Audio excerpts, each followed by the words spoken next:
In a land where deserts whispered to the stars and rivers carried the memory of ancient civilizations, a child was born who would one day change the destiny of human knowledge. His name was Muhammad ibn Musa, from the land of Khwarazm.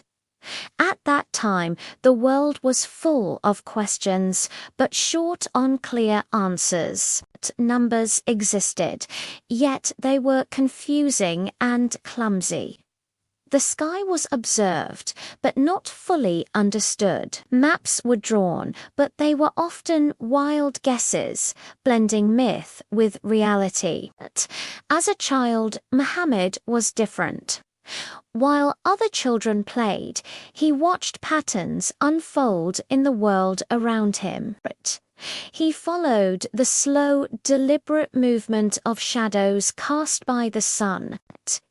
He didn't just see things, he counted, measured, and compared them. He held a deep belief that behind every mystery, every chaotic event, there was an order, a system just waiting to be discovered. When he grew older, his thirst for knowledge led him on a journey to the intellectual heart of the world, Baghdad. There, in the legendary House of Wisdom, a revolution was underway. Scholars from every corner of the known world gathered, translating ancient books from Greek, Persian, and Indian sources. Knowledge from centuries of human thought all met in this one incredible place. Muhammad ibn Musa listened carefully, absorbing everything he could. But as he learned, he soon realized something critically important. Humanity had collected vast amounts of knowledge, but it lacked a system. It lacked clarity. It lacked a universal method for thinking and solving problems. So he decided to build one.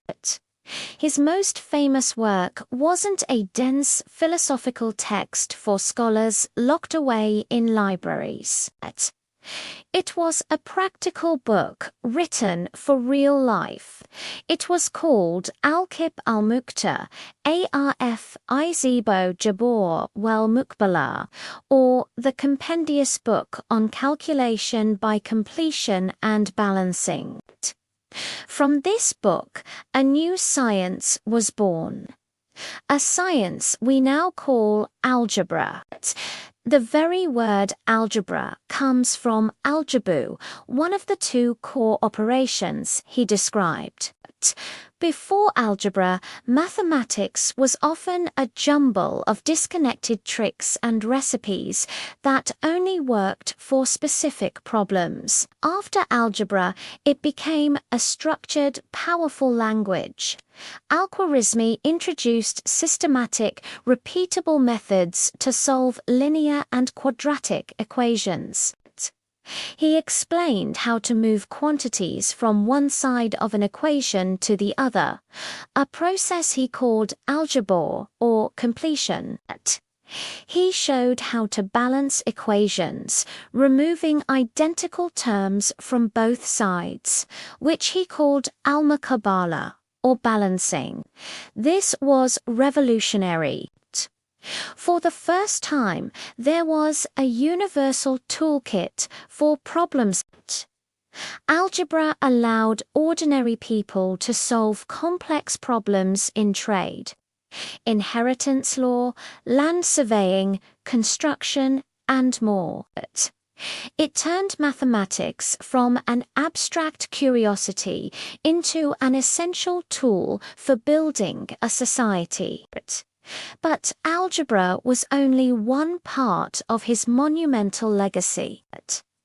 Al-Khwarizmi also played a key role in spreading one of the most powerful inventions in human history, the Hindu-Arabic numeral system. He wrote a book explaining how numbers could be written using a place value system, where the position of a digit determines its value. This made calculations faster, simpler, and far more accurate than the cumbersome Roman numerals used in Europe. And within this system was an idea so profound it would change everything: the concept of zero. Before zero, performing large calculations was a nightmare. With zero, mathematics became limitless. Zero is not just a placeholder for nothing.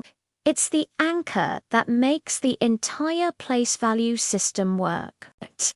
It made advanced arithmetic possible.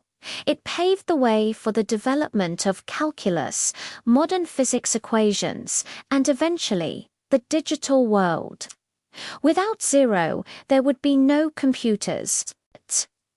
Al-Khwarizmi did not invent zero, but his work was instrumental in introducing it to the Islamic world, and from there to Europe, where it would ignite a scientific revolution. His influence didn't stop with numbers.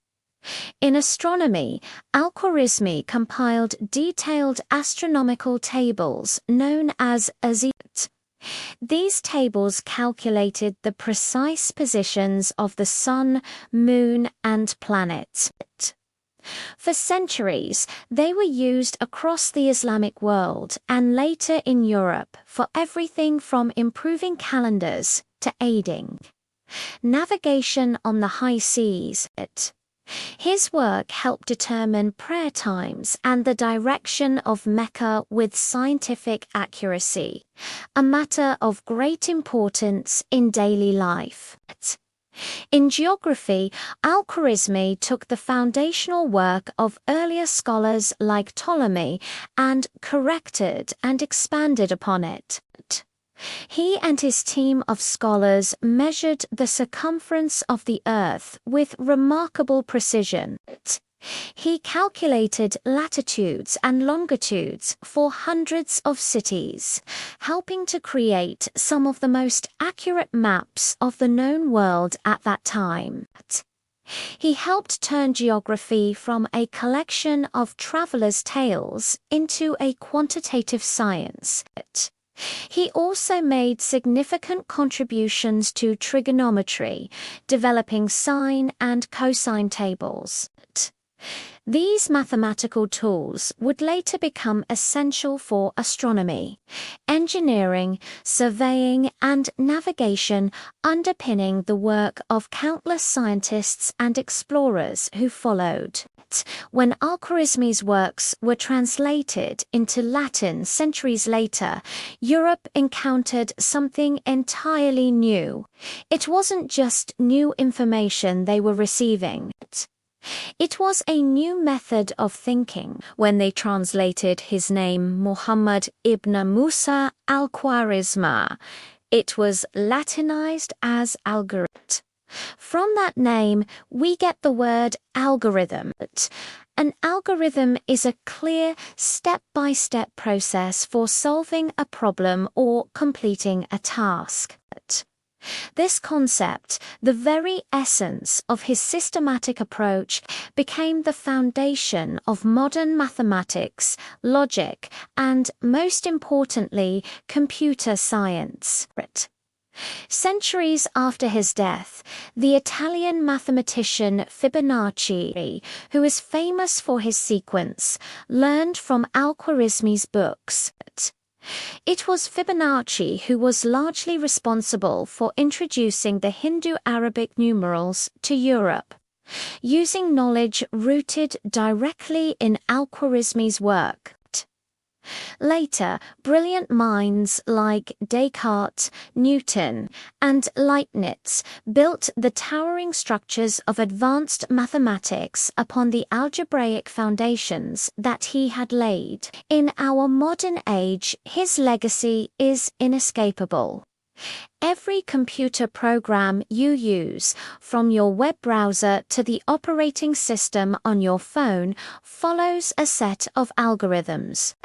Every computer program you use, from your web browser to the operating system on your phone, follows a set of algorithms.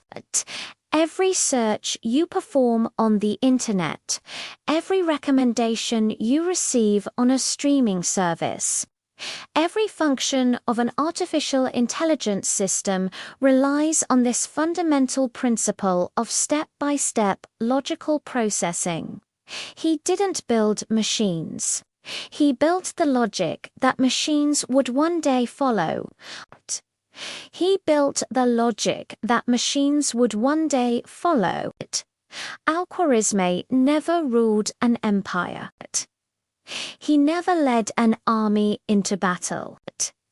Yet his influence is arguably greater and more enduring than that of many kings and emperors. Because empires fall and cities crumble, but ideas endure. When he died, there were no grand monuments or statues built in his honor, but today his true monument is all around us. It's in every classroom where a child first learns to solve for x. It's in the satellites orbiting our planet. Navigating with calculations his work made possible. It's in the smartphone in your hand and in the invisible logic that runs the modern world. Muhammad ibn Musa Al-Khwarizmi showed humanity that knowledge must be organized to be powerful, that even the most complex problems can be broken down and solved through reason, and that a single mind working quietly with numbers and ideas can forever shape the future of civilization. Thanks for watching.